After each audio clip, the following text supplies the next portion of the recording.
성경 인물 중에 가장 인간적인 냄새가 나고, 내가 이 정도 믿으면 나도 신앙생활 할 수 있겠다, 이렇게 자신만만하게 이야기할 수 있는 그런 인물을 뽑으라 한다면 여러분은 누구를 뽑겠습니까? 아브라함, 가나안 땅에 왔지만 기근이 올 때 애굽으로 도망가고 자신의 아내를 2번이나 이렇게 속이고 팔았죠. 그런데 사실 야곱은 말씀 하나 붙들고 자기의 고향집을 떠난 사람입니다.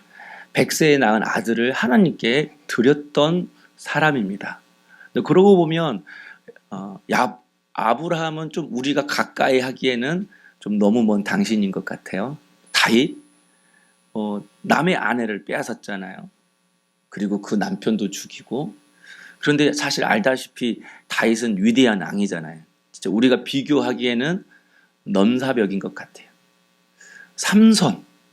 삼손보다는 우리가 좀 괜찮은 것 같아요. 좀 힘만 셌지, 여자 꽁무니 평생 쫓아다니고, 그리고 자기 기분 내키는 대로 살아가고. 삼손과 비교하면 좀 우리가 좀 더 나은 것 같아요. 그러면 누구일까? 답은 오늘 말씀하려고 하는 야곱이라고 생각합니다. 야곱이 가장 인간적이고 가장 우리랑 비슷한 것 같아요. 야곱처럼 살려면 살 수 있을 것 같아요. 알다시피 야곱은 허물이 많은 사람입니다. 자기가 원하는 것을 얻기 위해서 남을 속이기도 하고 꾀를 부립니다. 근데 그렇다고 신앙이 없는 것도 아닙니다. 하나님의 은혜와 축복을 갈구하기도 합니다. 그래서 야곱을 보면 영적인 것 같으면서도 육적이에요. 은혜가 있는 것 같으면서도 세속적이고 이기적이고 욕심이 많은 사람입니다. 한마디로 적당히 거룩하고 알맞게 세속적이고, 우리가 좋아하는 거잖아요. 적당하게 거룩하고 알맞게 세속적이고. 그런데 하나님은 이런 야곱을 쓰셨습니다. 하나님은 당신의 백성의 이름을 이스라엘 민족이라고 말씀하셨어요. 이스라엘은 하나님이 야곱에게 지어주신 새 이름입니다. 그래서 이스라엘 민족 그러면 사실 야곱의 민족, 야곱의 가문, 야곱의 후손, 그런 뜻입니다. 그런데 우리가 알기에 사실 성경에 보면 야곱보다 훨씬 뛰어난 믿음의 사람들이 많잖아요. 아브라함도 있고 다윗도 있고 모세도 있고. 그런데 하나님은 아브라함의 민족, 다윗의 민족, 모세의 민족 그렇게 하지 않으셨어요. 그 사람들 다 제쳐놓고 이스라엘 민족, 야곱의 민족이라고 하셨어요. 야곱을 이스라엘 민족의 시조로 삼으신 거죠. 왜 하나님은 이렇게 야곱을 민족의 시조로 삼으셨을까? 저는 야곱이 우리와 너무 비슷하기 때문에 야곱을 그렇게 세우셨다고 믿습니다. 그래서 우리도 야곱처럼 꿈을 가질 수 있다. 우리도 야곱처럼 쓰임받을 수 있다.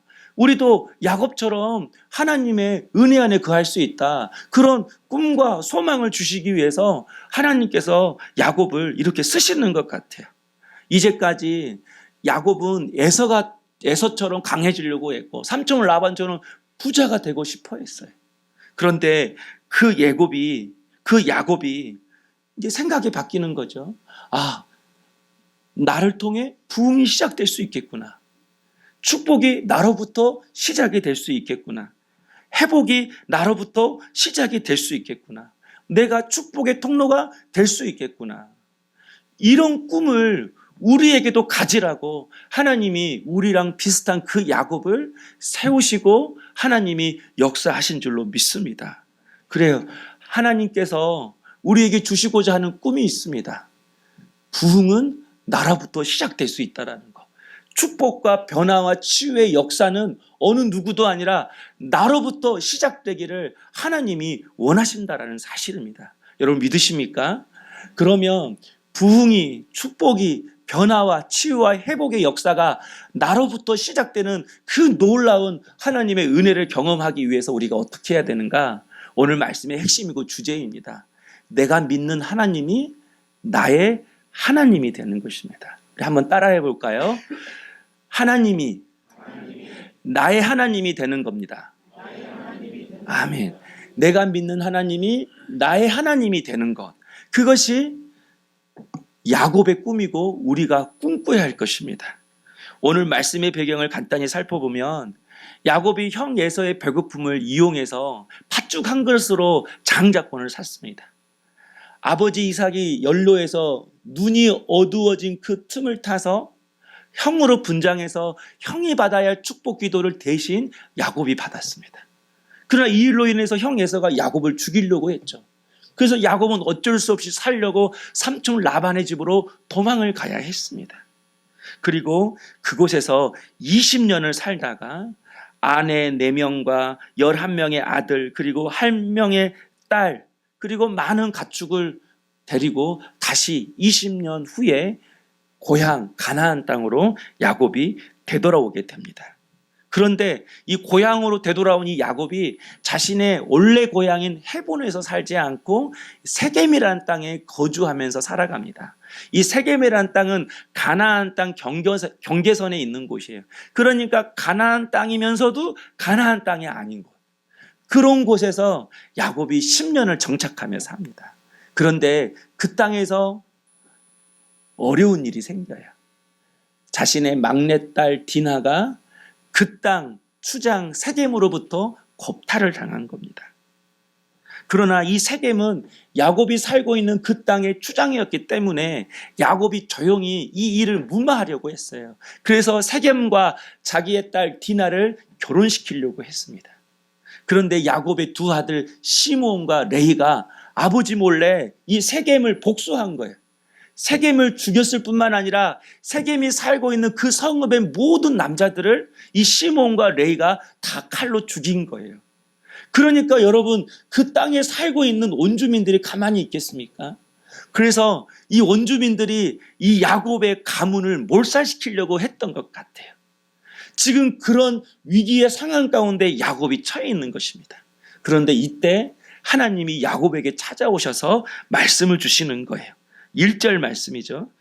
하나님이 야곱에게 이르되 일어나 베델로 올라가서 거기 거주하며 내가 내 형 에서의 낯을 피하여 도망하던 때에 내게 나타났던 하나님께 거기서 제단을 쌓으라. 지금 야곱뿐만 아니라 야곱의 가문이 못살될 그런 위기 가운데 있을 때 하나님이 찾아오셔서 야곱에게 너 베델로 올라가. 그리고 그 베델에서 제단을 쌓아. 나한테 예배를 드려. 하나님이 그렇게 야곱에게 말씀하셨어요. 그때 야곱이 그의 아내들과 자녀들에게 이렇게 이야기를 합니다. 3절인데요. 나와 함께 하신 하나님께서 내가 거기서 제단을 쌓으려 하노라. 나와 함께 하신 하나님. 야곱이 이렇게 고백해요. 지금 자신에게 말씀하신 그 하나님을 나와 함께 하신 하나님. 이 의미는요. 지금 말씀하시는 하나님은 나의 하나님이라는 고백이에요. 나의 하나님. 이렇게 지금 야곱이 고백하는 거죠. 그러니까 지금 야곱은 하나님을 만났어요. 그리고 자신이 만난 그 하나님을 향하여 뭐라고 말해요? 나의 하나님. 이렇게 이야기를 하는 거예요. 그런데 여러분 사실 야곱은 이때 처음 하나님을 만난 게 아니에요. 야곱은 30년 전에 이미 하나님을 만난 경험이 있는 사람인 것이죠. 형 에서를 피해 삼촌 라반 집으로 도망갈 때에 광야 항복판에서 야곱이 하나님을 만나고 하나님의 음성을 들었습니다. 30년 전에 그때 나타나셔서 말씀하셨던 그 하나님이 이렇게 말씀하셨잖아요. 창세기 28장 13절에 나는 여호와니 너의 조부 아브라함의 하나님이요 이삭의 하나님이라 이렇게 말씀하시면서 야곱에게 나타나셨어요. 왜 하나님은 야곱에게 자신을 설명할 때 나는 내 할아버지 아브라함의 하나님이다. 네 아버지 이삭의 하나님이다. 이렇게 말씀하시면서 야곱에게 나타나신 이유가 무엇일까요? 바로 그것은 나는 아브라함이 만난 하나님, 이삭이 만난 하나님이 아니라 야곱 네가 만난 하나님이 되고 싶다. 지금 그 말씀을 하려는 거예요. 야곱은 이제까지 할아버지 아브라함이 말한 하나님을 듣고 믿었어요. 야곱은 이제까지 아버지 이삭이 말했던 그 하나님을 듣고 믿었어요. 아직 야곱은 자기 혼자 하나님을 만난 적이 없는 거죠. 근데 이때 하나님이 처음으로 야곱에게 나타나셨어요. 그 이유가 뭐라고요? 나는 이제 너의 하나님이 되고 싶다. 야곱, 너에게 나의 하나님이 되고 싶다. 이것을 지금 말씀해 주시려는 것입니다. 이 말씀을 받고 야곱이 결단을 합니다. 세 가지 결단을 하죠. 그 베델에서 평생 하나님만 섬기겠습니다. 평생 예배자 되겠습니다. 그리고 평생 내 삶을 구별해서 하나님께 드리겠습니다. 여러분, 결단은 아무나 하는 게 아니에요. 이런 결단은요, 진짜 살아계신 하나님을 만난 자만이 평생 하나님 삼겠습니다. 평생 예배자 되겠습니다. 평생 구별된 삶을 살겠습니다. 만난 사람만이 그런 고백이 그 입술에서 나오는 거예요. 그런데 여러분, 이렇게 야곱이 하나님을 만나고 이렇게 영적인 결단을 했지만 삼촌 라반의 집에 딱 도착하는 그 순간부터 20년 동안은 하나님을 까마득하게 잊고 살았습니다. 먼저 처음 14년은 라헬을 얻기 위해서 온통 시간과 에너지를 다 쏟아 부었습니다. 그리고 나머지 6년은 자신의 집을 세우기 위해서 야곱이 시간을 보냈습니다. 창세기 30장 30절에 나는 언제나 내 집을 세우리까? 지금 야곱의 고민이 나와요. 이제 결혼도 했어요. 자녀도 생겼어요. 고민이 생기는 거죠. 언제 내 집을 세우리까? 그런데 여러분, 이 고민은요, 그래, 내가 이제 믿음의 가정을 만들어야겠다. 내가 믿음의 자녀를 세워야겠다. 믿음의 가문으로 내 가문을 만들어야겠다. 그런 고민이 아닙니다. 지금 야곱이 내 집을 세우겠다, 이 말은요, 내가 이제 재산을 좀 쌓아야겠다. 내 집에 좀 돈을 쌓아야겠다. 내가 성공을 해서 이 집안을 일으켜야겠다. 지금 그런 계획을 세우고 있는 것입니다. 돈이 그의 인생의 목적이 되었습니다. 여러분, 분명 야곱은 하나님을 만났습니다. 믿음의 결단도 했습니다. 그러나 야곱의 모습을 보십시오. 야곱은 지금 나의 하나님이 아니라 라헬이 나의 하나님 되었습니다. 야곱은 평생 재단을 쌓겠다라고 했지만 야곱은 평생 돈을 쌓고 재산을 쌓는 인생을 살았습니다. 야곱은 하나님 앞에 구별된 인생을 살겠다고 결단했지만 세상과 너무나 하나된 그런 삶을 살았어요. 알맞게 거룩하고 적당하게 세속적으로. 하나님을 만나서 하나님의 꿈이 그에게 주어졌지만 그 하나님의 꿈이 자꾸 내 인생의 우선순위에서 밀리는 거예요. 여자한테 밀리고, 직장한테 밀리고, 남자친구한테 밀리고, 세상 재미에 밀리고, 돈에 밀리고, 취미에 밀리고. 하나님의 꿈이 야곱에게 있었지만 그 꿈이 나의 비전이 되지는 못했어요. 하나님이 주신 그 꿈이 야곱의 인생의 목적, 목표, 사명이 되지 못했다라는 거예요. 말씀을 받았지만 말씀대로 은혜대로 살지는 못하는 것입니다. 그러면 여러분, 하나님을 만났다고 말할 수 있지만 아직 나의 하나님이 되지는 못하는 거예요. 그래요, 나의 하나님이 된다라는 것은 단지 은혜를 받고 말씀을 깨닫고 어떤 경험을 했다라는 것을 말하는 것이 아닙니다. 정말 나의 하나님이 되었다라는 것은 하나님이 주신 그 꿈을 이루기 위해서 믿음으로 말씀으로 살아가는 것, 그 꿈을 위해서 신실하게 내 인생의 푯대를 삼고 살아가는 것, 바로 그 순간이 내가 믿는 하나님이 나의 하나님이 되는 것입니다. 또 이렇게 하나님의 말씀을 붙잡고 살지 못하는 야곱에게 하나님이 또 찾아오셨습니다. 20년 동안 밧달 아람에서 가족을 이루고 재산을 모았던 그 야곱이 이제 자신의 고향으로 돌아오려고 합니다. 그때 어떤 일이 생기죠? 형 에서가 400명의 군사를 데리고 야곱을 맞으러 온다는 그 소식을 들어요. 지금 형 에서가 기뻐서 야곱을 맞이하는 건가요? 아니죠. 군사 400명을 이끌고 온다는 것은 20년 전에 야곱에게 빼앗겼던 것에 대한 분노심, 복수심이 형 에서의 마음에 아직도 있었어요. 칼을 갈고 있었어요. 근데 야곱이 고향으로 온다는 그 소식을 듣고 군사를 끌고 갔다는 것은 야곱을 죽이겠다라는 거예요. 그래서 그때 야곱이 약복강에서 하나님께 기도하다가 하나님을 또 만나게 됩니다. 이게 야곱이 두 번째로 하나님을 만난 사건이죠. 그때 창세기 32장 28절에 하나님이 야곱에게 이렇게 말씀하세요. 우리 함께 받겠습니다. 그가 이르되 내 이름을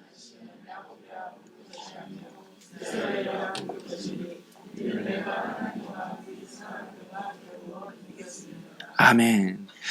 형 에서가 야곱을 죽이려고 군사를 이끌고 왔을 때 하나님이 형 에서의 마음을 풀어줘요. 그래서 에서가 야곱을 보는 순간에 그의 마음이 감동되어서 야곱과 화해를 하게 됩니다. 그런데 그때 하나님이 야곱에게 주셨던 말씀이 이거예요. 다시는 야곱이라 부르지 않고 이스라엘이라 부르겠다. 그 이스라엘의 뜻이 뭐예요? 내가 하나님과 겨루어 이겼다, 이런 뜻이죠. 이스라엘. 야곱이라 부르지 않겠다. 너 이제 남을 속이고 너에게로 인생을 살아왔지만 오늘 이 약복강에서 끈질기게 나를 붙잡고 기도해서 결국은 응답을 받았던 것처럼 너 그렇게 끈질기게 살아라. 끈질기게 나를 붙들고 살아라. 그런 의미인 것 같지만 실상은 그런 의미가 아닙니다.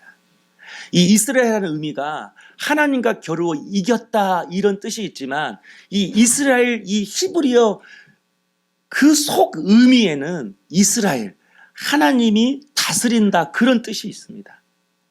그러니까 이 말은 이제까지 너에게로, 너의 욕심으로, 너의 계획으로 살아왔지. 너 어떤 일이 안 될 때마다 끈질기게 그 일을 붙잡아서 이루었지. 때로는 나 하나님도 끈질기게 붙잡아서 네가 원하는 것을 응답받았지. 그러나 이제 그렇게 살지 마. 너 이제 이스라엘로 살아. 나의 다스림을 받고 살아. 나의 인도하심을 받고 살아. 나의 이끌림을 받고 살아. 나에게 붙들려 살아. 하나님이 지금 그걸 말씀해 주시는 거예요. 그렇게 살라고. 그러면 어떻게 해야 되죠? 두 번째로 하나님을 만난 것이니까 이제 야곱이 정말 그렇게 살아야 되잖아요. 이제 정말 하나님의 인도하심을 받고 살아야 되잖아요. 그런데 그가 이렇게 형 에서와의 위기를 피하는 그 순간 가나안 땅에 왔어도 자신의 고향 헤본으로 가지 않고 세겜 땅에 거주합니다. 아까 말했던 것처럼 이 세겜 땅은 가나안 땅인데 가나안 땅이 아니에요. 왜냐하면 가나안 땅 경계선에 있는 거죠. 그러니까 세겜은 타협의 땅이에요. 이 세겜에 거주하겠다라는 것은 한쪽 발은 주님 쪽에 발 담그고 한쪽 발은 세상에 발 담그고 살겠다라는 거예요. 대충 거룩하게 알맞게 세속적으로. 그런데 여러분, 이곳에서 10년을 살다가 결국 자신의 딸 디나가 겁탈을 당합니다. 그리고 시몬 레이가 복수하겠다고 칼을 빼드는 바람에 온 가족이, 가문이 못살 위기에 처하게 된 것입니다. 바로 이때 하나님의 음성이 들리는 거예요. 오늘 바로 이 본문이 하나님이 야곱에게 세 번째 찾아오셔서 말씀하시고 야곱에게 원하시는 거죠. 이때 하나님이 베델로 올라가라, 이렇게 말씀하십니다. 그리고 그곳에서 제단을 쌓아라. 베델로 올라가서 나에게 예배드려라, 이렇게 말씀하세요. 그런데 여러분, 바로 이 순간이 비로소 야곱이 믿던 그 하나님이 나의 하나님이 되는 순간입니다. 왜 그렇죠? 2절에 보니까요, 이렇게 말씀하고 있어요. 야곱이 이에 자기 집안 사람과 자기와 함께한 모든 자에게 이르되 너희 중에 있는 이방 신들을 버리고 자신을 정결하게 하고 너희들의 의복을 바꾸어 입으라. 야곱이 베델로 올라가기 전에 가족들에게 세 가지를 이야기합니다. 이방 신상 버려라. 장신구 떼어서 너를 정결케 해라. 의복을 바꾸어라. 여러분, 이 말씀이 무슨 의미죠? 30년 평생 하나님을 만났어도 그는 여전히 아내들에게 우상을 허용했어요.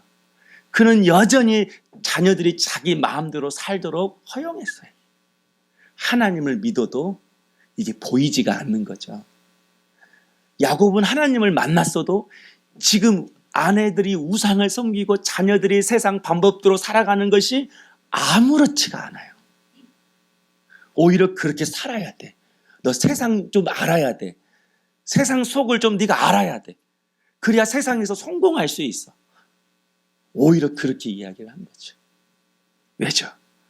왜 그렇게 살아게 내버려뒀죠? 야곱에 있어서 하나님은 자신의 인생의 목적이 아니었거든요. 자기 자신 안에는 자신의 인생의 목적이 따로 있었어요. 그래서 그것을 이루기 위해서 자신의 방법이 그에게 있었어요. 그 방법이 안 이루어지면 그때 하나님 앞에 끈질기게 나의 목표, 나의 목적을 이루어달라고 하나님 앞에 은혜를 구하며 살았고, 그래서 은혜 주면 싹 까마득하게 잊어버리고 또 자신의 인생의 목적을 삼고 살아간 사람이 바로 야곱이었던 거예요. 그런데 지금 이 순간에는 야곱의 눈이 열려서 자신이 버려야 할 것들이 보여요. 자신이 내려놓아야 할 짐들이 보이기 시작한 거예요. 여러분, 우리에게는 짐이 있습니다. 각자의 짐이 있어요. 그런데 크게 두 가지. 하나는 버려야 할 짐이고 하나는 짊어져야 할 짐이에요. 여러분, 버려야 할 짐은 반드시 버려야 합니다. 그럴 때 우리의 인생이 가벼워질 수가 있어요. 오늘 야곱의 눈이 열려서 버려야 할 짐이 보인 거예요. 자기가 섬겼던 우상, 장신구, 그리고 세상의 방법과 가치관. 여러분, 우리 안에도 버려야 할 짐이 있습니다. 우상처럼, 이방의 옷처럼 내 안에 명예의 욕심, 권력의 욕심, 돈의 욕심, 세상 재미의 욕심.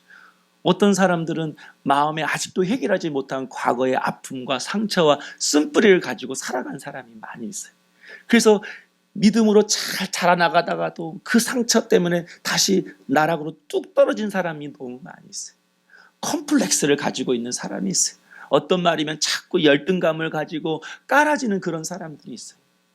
오늘 이 시간 믿음의 눈이 열려서 내 안에 버려야 할 짐들이 보여지고 그 짐을 버릴 수 있는 주의 종들이 될 수 있기를 주의 이름으로 축복합니다. 4절에 보니까 이렇게 이야기해요. 그들이 자기 손에 있는 모든 이방 신상들과 자기 귀에 있는 귀고리들을 야곱에게 주는지라 야곱이 그것들을 세겜 근처 상수리 나무 아래에 묻고. 야곱이 말하니까 아내들이, 자녀들이 자신이 가지고 있는 우상과 우상의 장신구들과 그런 의복들을 다 줍니다. 그때 야곱이 다 그것을 가지고 나무 아래에 묻었어요. 십자가 앞에 내려놨어요. 오늘 이 시간 여러분도 십자가 앞에 내려놓기를 원합니다.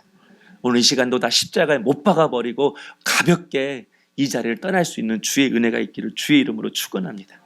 반대로 야곱은 짊어져야 할 짐은 반드시 졌습니다. 6절에 보니까요, 야곱과 그와 함께한 모든 사람이 가나안 땅 루스 곧 베델에 이르고 거기서 어떻게 했다고요? 제단을 쌓고. 이제 야곱이 짊어져야 할 짐을 져요. 우리도 짊어져야 할 짐이 있습니다. 예배의 짐입니다. 기도의 짐입니다. 전도의 짐입니다. 선교의 짐입니다. 십자가 짐입니다. 사명의 짐입니다. 각자가 짊어져야 할 그 짐이 우리에게 있습니다. 또 14절에 보니까 야곱이 하나님 자기와 말씀하시던 곳에 기둥 곧 돌 기둥을 세우고 그 위에 전제물을 붓고 또 그 위에 기름을 붓고, 전제물을 붓고 또 그 위에 기름을 붓고 자신의 마음을 다 쏟아부어 예배 드렸다라는 거예요. 성도 여러분, 버려야 할 것들을 십자가에 못 박고 그리고 주님 앞에 나아가 마음을 쏟아 예배드리는 이 순간, 이제까지 믿었던 그 하나님이 비로소 야곱의 하나님, 나의 하나님이 되는 이 순간인 것입니다. 여러분, 이 순간 비로소 하나님이 나의 하나님이 되는 그 순간 내 삶이 정리가 되기 시작해요. 내가 풀 수 없는 것들이 풀려지기 시작해요. 시므온 레이, 그렇게 말 안 듣고 방황하고 거칠었던 그 시므온과 레이도 야곱의 말에 자신들도 우상을 버리고 같이 베델로 올라가서 함께 제단을 쌓습니다. 또 여러분 5절을 보십시오. 그들이 떠났으나 하나님이 그 사명 고우들로 크게 두려워하게 하셨으므로 야곱의 아들들을 추격하는 자가 없었더라. 하나님께서 그 고울에 있는 주민들의 마음속에 두려움을 주셨다라는 거예요. 너 야곱 건들지 마. 너희들 야곱의 가문 건들지 마. 하나님이 야곱을 지켜주셨어요. 성도 여러분, 마음을 쏟아부어 예배드릴 때 우리에게 믿음이 생기는 것입니다. 돈이 나를 지키는 게 아니에요. 건강이 나를 지키는 게 아니에요. 스가랴 2장에 이렇게 하나님 말씀하셨잖아요. 내가 너희들의 불성각이 되어주리라. 하나님이 나의 인생의 목적이 될 때 우리 하나님이 우리의 인생의 불성각이 되어주시는 것입니다. 우리는 하나님의 음성을 듣고 성령 체험을 하고 기도 응답을 받으면 하나님을 만났다고 말합니다. 물론 하나님을 만났죠. 그렇게 따지고 보면 야곱은 하나님을 만난 정도가 아니에요. 야곱은 하나님의 얼굴을 본 자예요. 32장 30절에 내가 하나님과 대면하였으나 내 생명이 보존되었다 함이더라. 여러분, 우리가 하나님의 음성을 들었다고 말하고 내가 성령 체험했다고 우리가 서로 말하잖아요. 근데 야곱은요, 하나님의 얼굴을 보았다잖아요. 그런데 하나님의 얼굴을 본 그 야곱은 여전히 돈이 그의 인생의 목적이었어요. 하나님의 얼굴을 보아도 그는 여전히 세겜 땅에 살면서 세상과 타협하고 자기의 깨로, 자기의 노력으로, 자기의 계로 살아가고 있습니다. 이런 야곱의 기질이 우리 안에 있어요. 이런 야곱의 DNA가 우리 안에 있다라는 거예요. 대충 거룩하게, 알맞게, 세속적으로. 그러나 여러분, 이렇게 살아간 야곱의 인생의 결과가 무엇입니까? 내가 130년을 살았으나 내가 험악한 세월을 살았나이다. 그가 이젠 하나님을 바라봅니다. 7절에 보니까요, 그가 거기서 제단을 쌓고 그것을 엘 베델이라 불렀으니 이는 그의 형의 낯을 피할 때에 하나님이 거기서 그에게 나타나셨습니다. 지금 야곱이 하나님의 음성을 듣고 올라가서 예배드리는 그곳은 베델이라는 곳이에요. 그가 30년 전에 형 에서를 피해 도망갈 때에 광야에서 하나님을 만났던 그곳이에요. 그 베델에서 예배를 드리고 나서 이름을 다시 또 바꿔요. 베델이라 하지 않고 엘 베델이라 하겠다. 여러분, 베델이란 이 집의 뜻은요, 하나님의 집이라는 뜻이에요. 그리고 엘 베델이라는 뜻은 하나님의 집에 거하시는 하나님, 그런 뜻이에요. 그러니까 여러분, 이제까지 야곱은 베델의 삶을 살았어요. 하나님의 집은 있는데 하나님이 그 안에 없어요. 신앙의 껍데기는 있는데 그 안에 약속은 없어요. 꿈은 없어요. 사명은 없어요. 하나님의 임재는 없어요. 믿음은 없어요. 신앙의 껍데기 가지고 살았어요. 그러나 이제 야곱이 결단하게 됐습니다. 하나님이 하나님의 집에 하나님이 거하십니다. 내 인생의 집에 이제 하나님 거하시길 원하십니다. 내 인생의 집에 하나님 다스리시길 원하십니다. 하나님 인도하시길 원하십니다. 비로소 이때 야곱은 자신의 인생을 하나님으로, 하나님의 말씀으로, 하나님의 은혜로, 하나님이 주신 꿈으로 꽉꽉 채우는 그런 인생이 되겠다고 결단하며 그런 삶을 살기를 시작합니다. 여러분, 이렇게 야곱이 나의 하나님이 되기까지 30년이 걸렸어요. 예, 어떤 사람은 40년 걸릴 수 있어요. 어떤 사람은 50년 걸릴 수 있어요. 그러나 나는 여러분 축복합니다. 저는 여러분이 오늘 이 자리에서 결단하기를 원합니다. 30년, 40년 굳이 그렇게 살 필요 있나요? 오늘은 깨닫고 내가 하나님의 집입니다. 내 인생의 집에 이제 내가 하나님을 채우겠습니다. 하나님의 꿈을 채우겠습니다. 그리고 이제는 그 꿈이 나의 비전이 되도록 그 꿈을 이루기 위해 하나님만 바라보고 신실한 삶을 살겠습니다. 이렇게 믿음으로 결단할 수 있는 우리 사랑하는 성도님 될 수 있기를 소망합니다.